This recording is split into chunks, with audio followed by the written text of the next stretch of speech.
Hello and welcome to Coffee Chats with Diane Nix. I'm her. I'm Diane Nix, and this is my friend Dianne Dougharty. I'm so glad she's back with me again. In the last 4 weeks, you've heard from us, and this is our fifth week. And Dianne traveled all the way down from Memphis, Tennessee, to be with me, and I'm so grateful that you did. Thank you for having me. You're welcome. Thank you for being willing to do this. This is a 7-week episodes for the summertime for us to deal with biblical hospitality and everything about it. So what we've done is the first week you've heard from us on the biblical definition of what biblical hospitality is all about and what it should be looking like for us. Then we did not only that, we talked about you and me as, especially as ministry wife or women's ministry leaders. Sometimes we just feel insufficient and we have anxiety over Absolutely. hospitality and we're not sure that we can do it. And maybe our temperament and personality is not like me, which is a party waiting to happen, but or flying by the seat of your pants. But maybe it is that you want everything done just a certain way and it just puts you over the top in anxiety. So that was our second week. We hope that you logged in and listened to that. But if you didn't, go back and listen to it. I think you'll be glad you did. The third week, we started getting really practical. Yes. And we gave you some help in knowing how to do biblical hospitality by planning ahead. And Dianne is very good at that with Secret Savored. I mean, if you haven't listened to what Secret Savored is all about, then you really need to log on to secretsavored.org and check them out because they know what they're doing. Dianne knows what she's doing and training women about biblical hospitality. The fourth week, we talked about just keeping it simple. Sometimes what we do to ourselves is we make it harder than it really should be. So Dianne traveled down with me this week because what we're going to do, we're recording in the small apartment that I'm living in. I moved from this place 4 years ago thinking that I was going to be here for about a year. That's the way it goes. It's the way it goes. That is life. And so how to create and to keeping it simple. But now we're going to get into some practical things of making recipes ahead of time, freezing tips, all of that. And so, Dianne, let's talk about keeping stress at a minimum. What will help those women to do that? Let's talk about. Thank you for being here, first of all. You're welcome. I really think the planning ahead, the tips that we gave on that and keeping it simple really makes such a difference in alleviating the stress from having people over. We tend to think we have to do more than that's necessary. You know, people don't expect the things that we sometimes expect of ourselves. This is true. We're having them over. And so just keeping it simple, planning ahead, having things already prepared and in the freezer, using easy recipes. Right. I love things that look like it took hours to prepare, but didn't, and was easy for me. And so I think those are just good things to look at and to consider when you're inviting people into your home and practicing biblical hospitality. I agree with you. And we're going to talk about some easy steps to freezing, some freezing tips, making ahead and freezing. And I'm going to give you some recipes in just a minute. What I want to deal with right now is to give you a little story about not doing this. Don't do this. What not to do. What not to do. When you get ready for hospitality, the truth is, I think sometimes what we do is we think that our house has got to be perfect. It's got to be a certain size. All the things have to be done. Every single space has to be cleaned, including those spaces, that nobody will see. Like buying a bookcase before you come and putting it together on the floor last night because I couldn't have the books all out in the floor because they were all piled up over here in the corner. Or, those kind of things that we really don't have to do. We talked about that one week. You don't try and clean your garage or take closets that you've always wanted to clean the day before you're having. Yes, because you make your family miserable. How many times have we all done that? But what I wanted to share with you is just talk about some easy recipes that I keep on hand all the time. So yesterday, I pretended like some of you were going to drop into my house like last night. And so one of the things that I do a lot of times is I will do this. I just go buy a rotisserie chicken and I will cut this thing apart. I take it apart and I put it on a bed of lettuce and voila, you have a wonderful chicken salad recipe. And you have you have that, and then I'll have strawberries. And if you can see the strawberries over here, the fresh strawberries that I'll do. And a lot of times what happens with me, if I don't have a cook when I'm doing one of your refresh retreats, then these are the kind of things that I bring with me. Then the other thing that I did is I will buy a huge container of hamburger meat. And usually I get the 8812 or the least amount of fat. And I'll buy the one that's on sale or at Sam's, and I'll divide it up and put it in freezer bags. And when I find out that I'm going to have some guests that I wasn't planning on, I always try to have some cornmeal or some cornbread mix in the pantry and some milk and some eggs. And what I end up doing, if I'm doing the salad for the chicken, I'll boil an egg or two and chop it up and get some, especially in the day and age we live in, maybe get a Instacart delivery or maybe go to a Walmart pickup and get some lettuce and come home and then you're making your chicken salad. Or for me, I have a recipe with this hamburger meat that you can do two things with. And it's a very simple hamburger stew or hamburger recipe. Get a can of veg oil, a couple of cans of I like to do the fire roasted stewed tomatoes and some bouillon cubes, or I love to use just the bouillon, beef bouillon that's in the little jar. You know what I'm talking about? Yes, I do. And we'll have those recipes for you when you get ready. We'll download those and mix that all up, brown the meat. In Southern Louisiana, we have something in our grocery stores called the Creole mix, which is just the chopped up bell peppers and onions and all of that together. And then what you do, you saute that, ground your beef, then just open some cans and put the bouillon in it, add a little water, add a little other seasoning, maybe a dash of Worcestershire sauce, and voila, you have this, and make a pan of cornbread. There you go. You can have a side salad with it without the chicken or anything like that. Then I like to make it easy for me. So maybe I don't have time to make homemade chocolate chip cookies. So I will have the Nestle Toll House, scoop them out. It makes the house smell good when people are coming in. And I'll get some Bluebell vanilla, or if you're like me, I love Tillamook.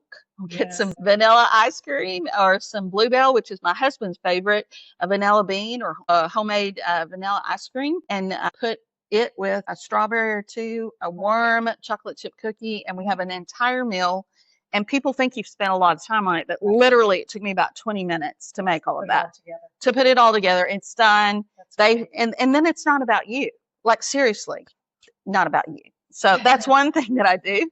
And then the second thing I do is chicken salad. You can buy a nice, good chicken salad or make it with your rotisserie chicken. And again, put it on a bed of lettuce or do croissants, French croissants, and put those out. And that's good. It's just easy. Now, let me tell you the second thing that you can do with this hamburger meat. In the hamburger meat, when you make that stew, make your juices a little bit less. Spray, coat a baking dish and get some pre-made mashed potatoes, seasoned. Put the hamburger stew mix in the bottom of your casserole dish. Smooth over this hamburger stew mix with mashed potatoes and pop it in the oven. Shepherd's pie. And now you have a shepherd's pie. That's right. That's awesome. So it's just, girls, don't make it. I know some of you are going, I could never do that. Yes, you can. And maybe it's not as easy the first couple of times, but I'm telling you, you can whip it out and it's so, so easy. Sure. If we have time, I'll share another recipe with you at the very end. So you tell us about some freezer ideas that would help in making ahead that makes it look like you've really worked and you are from scratch here. Okay. I have some favorite recipes. One is called a pesto chicken. I think we talked about in a previous podcast. But I will make those ahead of time. Go ahead and tenderize your chicken breast and mix your 8-ounce cream cheese, room temperature, with your jar pesto. Spread that over the top. Then I go ahead and wrap those individually, put them in a Ziploc bag, put them in the freezer. And then when I'm ready to use those, or have guests come over at the last minute, I can pull those out. And I put those in a baking dish, put a little mozzarella cheese on top, bake them at 375 for about 30 to 45 minutes till they're golden brown on top. It's always good. The chicken is so tender because of the olive oil. Yes, right. So that's simple, and I always keep those in the freezer so that I have those on hand. That's That's from scratch, girls. That's really good. Well, and here's a not from scratch, but really good thing to go with it. Trader Joe's sells brown rice and jasmine rice in the freezer section in a box. There's 3 packages within every box.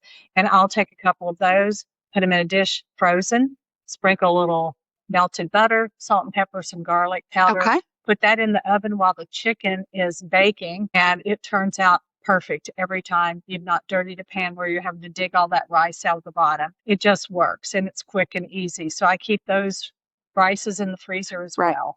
And it just makes it so simple. Is it already prepared? The rice is already done? It's already done. It's just frozen.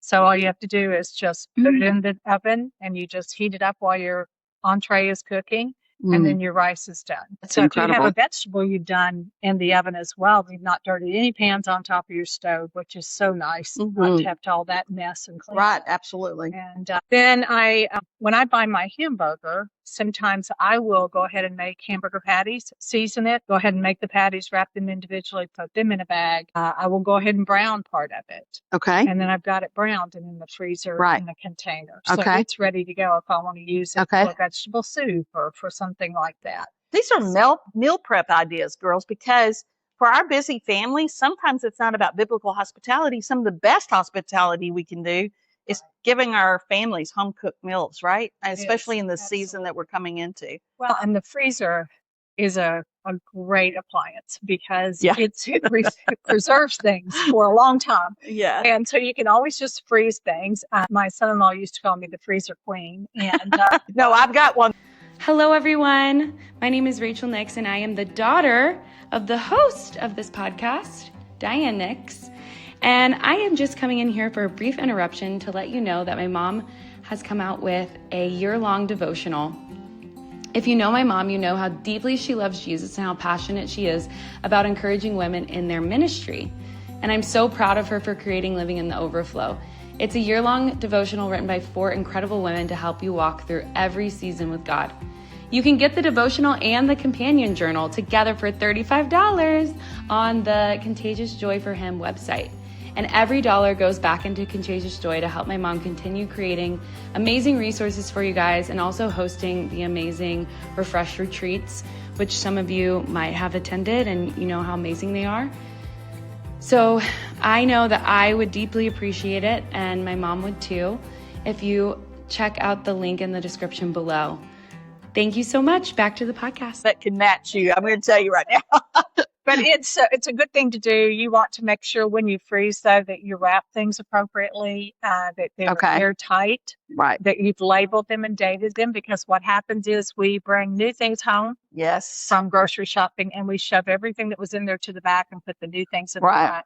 So it's also important to pull your older things, the things that have been in there, to the front. And put your new items towards the back. Okay, did you hear that? Because I'm not good at that at all. In fact, I'm the queen of not doing that. And so that's a real good point, to push everything that you're bringing into the freezer into the back. Yes, pull your older stuff to the front. I think the drawer freezers like what you have are so hard because you just open it and put the new stuff in, and then girl, you have no idea. It's hamburger that you know, hamburger patties you made 2 years ago. Yeah, you know? yeah. Should have been eaten a long time ago. Yeah.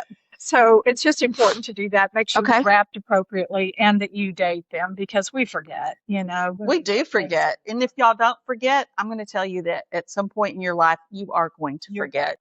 You're going to find something in there that is not the original color because it's been in there so long. So 6 to 9 months is about it. Okay, well, so, I need to clean that out today. And then there's some things that do freeze well, like casseroles. Those freeze really well. You can keep those up to 6 months. And what I do when I make a dish, like I have a baked ziti that people seem to love. Okay. And it makes a lot. So I will divide it into smaller containers and put them in the freezer. So if I'm having, you know, some girls over for lunch, or if I'm just having 1 or 2 couples over, then I can take that smaller one out. Okay. You know, instead of having this, you can't fit the larger casserole dishes in most freezers unless you've got a huge freezer in your garage. But so I just divide it into smaller portions. Another thing is the roast. The roast at Costco are about this big. And so I will cut my roast into 2 or 3. I've done that. Yeah. Go ahead and sear it, let it cool, wrap it, airtight bag, and wrap it in saran wrap, put it in an airtight bag, and then put it in your freezer. And Okay. so when you take it out, you can just pop it in the crock pot. It's already been seared, and just put your vegetables and things in So there. let me ask you a question with that, Sure. because I think that what happens with us when we hear these kind of tips, like right now, I'm going, okay, so do you go grocery shopping? You plan a day that you're going to do your cooking ahead. Is that what you do? But if I go to Costco and I buy chicken breast and I buy my hamburger, I will go ahead and take some time that day. And I know this is hard for young women who have small children. Yeah. You have to plan the time to get this Right, done. right. If your children are in school, then you can absolutely get that done in a day. Go do your grocery shopping, Right. come back and do it. But I like to go ahead and do it. If I don't have time that day, everything goes in the refrigerator, and I make sure I find a time in the next day or two to be able to prepare those and put them in the freezer. And also for you guys who are really budgeting, I need you to understand that going to Aldi, you may not have a Trader Joe in your area. In fact, in my area right now, we don't have Trader Joe, although I've been told August 1st they're coming, and I'm so looking forward to that. But also, if you're on a really tight budget and Walmart is your store, or even something cheaper, if you find, like I love Aldi, which is right around the corner from me. Best price. They do from meat. They do. Especially meat. So make sure that you're staying within your budget. But if you find some hamburger meat or some other things, do immediately what you need to do when you come home to put those in freezer bags and get them put away. And then I want to encourage you, for budgeting purposes, go ahead and just plan a day for meal prep. Just go, I am marking this day, even if it's Saturday morning, you've got older kids, or if you have little, say to your man, I'm trying to help us with our budget, and just get your meal prep done. Make a day where you do that. And if you're homeschooling, mama, what a best way. I've got one of my assistants is homeschooling her daughter for the first time, and they made a rule that one day a week her daughter is cooking dinner. Wow, that's great. And what a great way to train her for the future. Right. And she not only has to prepare the meal, plan the meal, but then she has to clean up the meal. That's the key. That is the key right there. They want to get in the kitchen. Yeah, they don't want to clean up. But she's helping her to understand, and they live on a budget, and just like you, most of us do, and that's an amazing opportunity. So thanks for those tips. What else you got for us? Well, I do think too, when I'm going out of town, if I bought fresh fruit like the strawberries, I know that that's going to spoil while I'm gone. Right. I don't want to waste Right. the money and be a good steward of what God's given me. Right. So I will freeze any fruit I have, and that Okay. way for smoothies later on, they're easy just to pull Yep. out and throw it into your Yep. smoothie. Breads are something that we seem to most people cut back on, so we don't eat it as regularly. My mom used to just keep it on the counter because we had sandwiches and things all Yeah. the time. But I will freeze bread, and it stays really well, and that way you have it when you need it, but it's not going stale on you. Yeah. So those are good things. Soups are great for freezing, making ahead, let them cool. If you will freeze them flat in a Ziploc bag, then you can stand them up and just line them up in your freezer. And so you always have some soup to pull out and heat up. That is such. I've got a couple of soups in my freezer right now for that very reason, for that very thing, what you just said. And so, and also, if you've got some illness or some people that you're buying for, then or you're preparing food for, you've signed up. This is a perfect way to do that, because you can just go to your refrigerator, pull something out, and you're ready to go. You can prepare. I think another thing too, Diane, is if you're making a meal for a family who's, had an illness or they just had a baby, I sometimes will double that recipe, and then I will divide it up and put it in my freezer and have it so that when I have people over, I'm already prepared and have that food ready. So while I'm in the kitchen, I'm doing this dish, I might as well double it, and that way I have it. And so should an occasion come up where I want to have someone over, but I don't have a lot of time to prepare, I've got something in the freezer to pull out. Wow, these are great tips, and I appreciate you giving them to me and to the rest of sharing them with the girls out there. I have one more recipe I want to share with you. You ready? Here we go. This is not original with me, but it is a very fast, very quick biscuit recipe. And it came from my friend who's been cooking for me for the last several years for Refresh Retreats. And it's from Kathy Berthelot. And Kathy, I'm giving you kudos on this and giving you credit for this. It's a 2-ingredient biscuit recipe. Wow. And I don't know if it's original with her, but you do equal parts self-rising flour and whipping cream.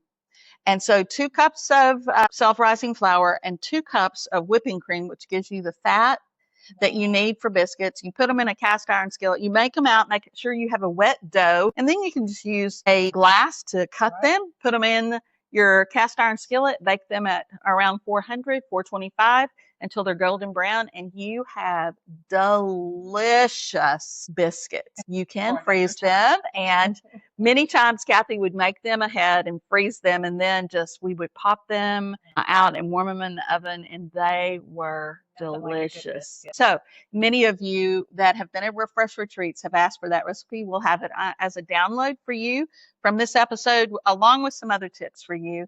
And we thank you for joining us. And remember that it's all about sharing the love of Christ and getting to know people who need to know that Jesus sees them and loves them for who they are.